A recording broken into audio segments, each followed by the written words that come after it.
學咧，初就一見到就好緊張啦，好驚咯，哇咁靚仔咁樣，跟住佢就好酷咁樣啦。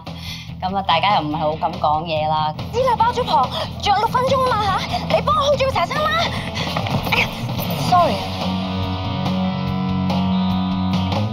之後原來佢一啲都唔酷嘅，佢係傻嘅，就大家都幾啱傾嘅，即係大家嘅諗法都似嘅，咁臨尾就成為咗好朋友。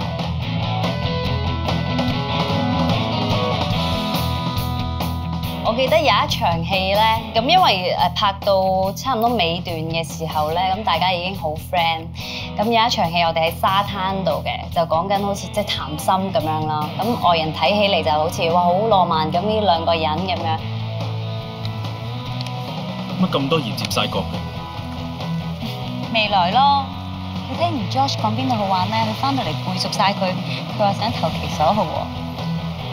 唉，仲以為你想同我去旅行添。想㗎，但係等我儲夠錢先啦。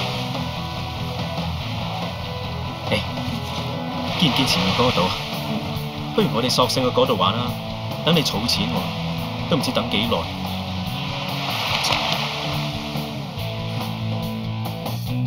但係其實咧，我哋係傾緊啲咩咧？佢就係同我講，佢話：嘿，喂，你咁，佢成日覺得我好男仔嘅，佢就話：喂，你咁男仔，不如我哋結拜啦咁樣。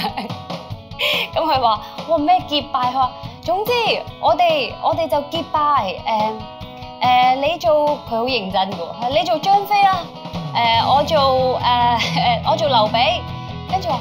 但係我哋爭個關羽喎，真係好認真嘅成件事。咁我跟住之後咁啱咧，子維就喺個沙灘度遠距離咁就行緊過嚟，同埋阿子維因為拍咗一段時間咧，就開始紅啦，即係曬到好紅，咁又紅紅地話關羽嚟啦咁樣，咁所以臨尾咧，我哋3個就結拜咗，就3兄弟啦。